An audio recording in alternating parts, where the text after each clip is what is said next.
Halo semuanya, Sobat After Rest, balik lagi di review kali ini, yaitu di sesi kualifikasi pertama dan juga kualifikasi kedua. Dan sebelum kita masuk ke review kualifikasi kedua dan juga kualifikasi pertama, ini ada momen menarik di kualifikasi pertama, dimana memang kelihatan banget Peko Banya ini struggle banget, sampai akhirnya ketika ada momen di mana Peko Banya ini ngerem banget, ngeremnya dengan heartbreaking, sampai akhirnya ban belakang dari motor Desmos di GP25 dari Peko Banya ya ini keangkat alias topi. Dan juga kelihatan banget di sini ada ekspresinya bos Ducati yaitu Davide Tardozzi yang kecewa. Menurut kalian kayak gimana guys? Oke, kita lanjut ke kualifikasi kedua.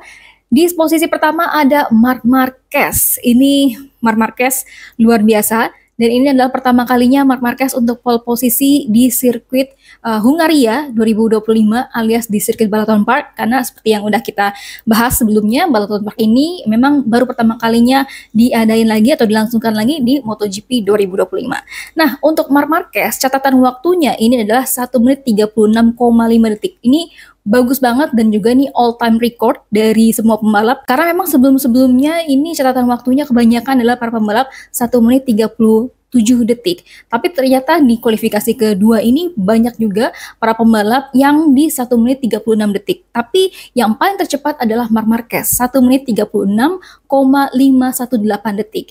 Kemudian di tempat kedua ada Marco Bezzecchi. Marco Bezzecchi yang ini juga performanya baik banget ya karena Bezzecchi itu harus ke kualifikasi pertama dulu dan dia sempat bilang kalau misalkan ini motor dari RSGP dari Aprilia ini memang kayak nggak cocok gitu sama sirkuit Balaton yang memang banyak banget titik-titik breaking points-nya gitu. Tapi ternyata dengan hasil yang di kualifikasi pertama dan juga kualifikasi kedua ini sebuah pencapaian yang baik banget dari Marco Bezzecchi. Dan catatan waktu Marco Bezzecchi di sesi kualifikasi kedua ini yaitu sebesar 1 menit 36,8 detik atau ini lebih gapnya gitu ya dari Marc Marquez 0,290 detik. Sementara itu ada Fabio Di Gia. Fabio Di Gia juga uniknya ini dia harus di kualifikasi pertama dulu baru tembus ke kualifikasi kedua dan bisa gitu ya mencapai di posisi ketiga. Dan kalau kita lihat GP25 gitu ya baik dari Marc Marquez dan juga Fabio Di Gia ini berhasil berada di posisi teratas untuk kualifikasi kedua. Dan catatan waktu untuk Fabio Di Gia yaitu 1 menit 36,872 detik. Atau ini jaraknya dari Marc Marquez gitu ya catatan waktunya 0,354. Dan untuk secara keseluruhan untuk hasilnya tadi ya yang pertama Marc Marquez, kedua Marco Bezzecchi, ketiga ada Fabio Di Gia, keempat ini ada Enea Bastianini, kelima ada Morbidelli, keenam Quartararo dan juga Pedro Acosta. Ini sebenarnya untuk KTM ini cocok banget ya sirkuitnya. Dan berkali-kali sejak hari Jumat, kemudian juga sesi FP2 dan juga sesi kualifikasi, memang sempat Enea Bastianini menjadi yang kedua gitu ya, dan posisi kedua atau tercepatnya kedua. Kemudian juga ada Pedro Acosta, tapi sayang Pedro Acosta ini harus high side gitu di awal-awal sesi kualifikasi sampai akhirnya dia harus ke pit box dan juga harus ngambil motornya lagi. Kita lihat ya tadi bagaimana Pedro Acosta ini sempat crash dan juga motornya mengalami chatter alias getaran yang juga kuat sampai akhirnya Pedro Acosta nggak bisa mengendalikan motornya dan juga crash. Nah, kita bahas dulu untuk sesi wawancara parfum di sesi kualifikasi kedua ini. Dan tadi yang pertama di wawancara itu ada Fabio Di Gia yang berada di posisi ketiga untuk kualifikasi kedua. Fabio Di Gia ini sebenarnya bilang kalau misalkan hari Jumat itu sangat-sangat frustasi dengan performanya.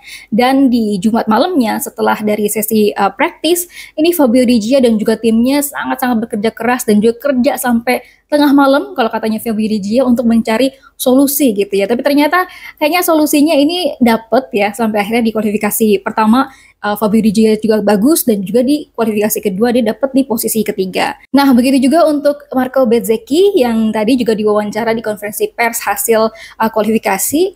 Dan Marco Bezzecchi ini memang sama kayak Fabio Di Gia. Dia happy banget karena tembus dari kualifikasi pertama ke kualifikasi kedua. Dan dia juga bilang sangat-sangat bekerja keras bersama dengan timnya di box gitu ya sampai malam. Kemudian juga, tapi mungkin bukan secara teknis dari motornya yang akhirnya diutak-atik sama Marco Bezzecchi, Tapi Marco Bezzecchi ini bilang dia lebih beradaptasi sama motornya RSGP Aprilia. Dia bisa lebih beradaptasi, kemudian juga dia bisa lebih kalem dan bisa memanage ban, terutama untuk ban yang sudah dipakai sebelumnya. Dan untuk Marco Bezzecchi ini dia merasa bahwa nggak terduga ya dia bisa berada di posisi kedua dan berada di barisan depan untuk MotoGP Hungaria 2025. Karena sebenarnya menurut Marco Bezzecchi ini motor Aprilia sangat kesulitan berada di trek Balaton Park ini. Dan sirkuit Balaton Park ini lebarnya cuma 12-15 meter, berarti ini sirkuitnya sempit gitu ya. Ini nggak sesuai atau nggak cocok lah sama RSGP. Jadi terlalu sempit untuk RSGP menurut dari Marco Bezzecchi. Nah, kita lanjut bahas sesi kualifikasi pertama di mana nama-nama besar gitu ya, kayak ada Jorge Martin, tadi Marco Bezzecchi, Fabio Di Gia, dan juga Pecco Bagnaia yang harus menjalani terlebih dahulu ke kualifikasi pertama. Dan untuk sesi kualifikasi pertama ini kelihatan banget Pecco Bagnaia sangat-sangat struggling dan juga kesulitan untuk mengendalikan GP25-nya. Karena dari catatan waktu yang tertera gitu ya di dashboard MotoGP, itu pun Pecco Bagnaia sama sekali nggak merah alias tidak mencatatkan waktu tercepat. Jadi malah pembalap-pembalap lain gitu ya kayak Marco Bezzecchi, kemudian juga ada Jorge Martin dan juga Fabio Di Gia yang malah mencatatkan waktu tercepatnya. Dan Pecco Bagnaia ini memang sempat keluar jalur beberapa kali dan ini membuat lap time-nya di cancel. Nah, tadi juga Pecco Bagnaia sampai akhirnya di pertengahan sesi kualifikasi ini dia ke box dulu dan juga berkoordinasi dengan para timnya. Dan tadi di akhir-akhir sesi kualifikasi pertama dan ketika Pecco Bagnaia memang pengen in time attack gitu ya, ini malah Pecco Bagnaia ngerem mendadak sampai akhirnya ban belakangnya itu keangkat alias topi dan lap time-nya memang udah kacau banget, makanya akhirnya Pecco Bagnaia frustasi, dia sampai geleng-geleng kepala, kemudian juga balik lagi ke boxnya. Ini cukup wajahnya kecewa banget dan juga terlihat ada Opa Tardozzi atau Davide Tardozzi gitu ya yang juga kecewa banget sama hasil dari performanya Pecco Bagnaia. Nah, untuk top speed dari catatan waktu yang dilansir oleh MotoGP gitu ya, analisisnya dari Marc Marquez ini top speednya ada di 307,6 km per jam, kemudian juga Marco Bezzecchi ada 305,0 km per jam, dan juga Fabio Di Gia gitu yang di posisi atau di kecepatan 305,9 km per jam. Dan kalau kita lihat untuk Pecco Bagnaia ini ada di 306,8.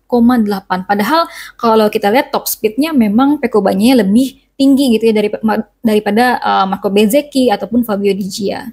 Tapi benar-benar tadi kelihatan banget Pecco Bagnaia struggling ketika di hard braking ataupun titik-titik yang membutuhkan pengereman gitu ya, pengereman kuat, dan juga tadi pas dilihat di sikannya itu juga lumayan struggling dari Pecco Bagnaia. Oke, secara keseluruhan hasilnya tadi ada Marc Marquez pertama, Bezzecchi kedua, Di Gia ketiga, kemudian Enea Bassini keempat, ada Morbidelli kelima, Fabio Quartararo di keenam, Pedro Acosta ketujuh, ada Fermin Aldeguer di posisi ke-8, Luca Marini ke-9, Joan Mir di posisi ke-10, Alex Marquez di posisi ke-11. Berarti ini Alex Marquez nanti kena penalti 3 grid gitu ya, karena waktu kemarin sempat ada insiden sama Pecco Bagnaia dan juga Jack Miller. Jack Miller pun juga kena penalti untuk turun posisi 3 gitu ya, 3 grid posisi saat di main race nanti. Dan juga kemudian di posisi ke-12 ada Pol Espargaro. Nah, untuk Pecco Bagnaia di posisi ke-15 dan juga Jorge Martin di posisi ke-17. Jadi nanti kita lihat bagaimana di sesi sprint race dan juga main race-nya. Nah, untuk sesi sprint race juga nanti gue bakal bikin reviewnya, sekalian juga apa kata para pembalap di Media Scrums. Jadi jangan lupa untuk pantengin terus channel gue, Sobat After Race. Dan kalau misalkan mau nambahin informasi atau mau nambahin analisis, boleh banget teman-teman ada di kolom komentar, kita diskusi di situ ya. Bye-bye semuanya.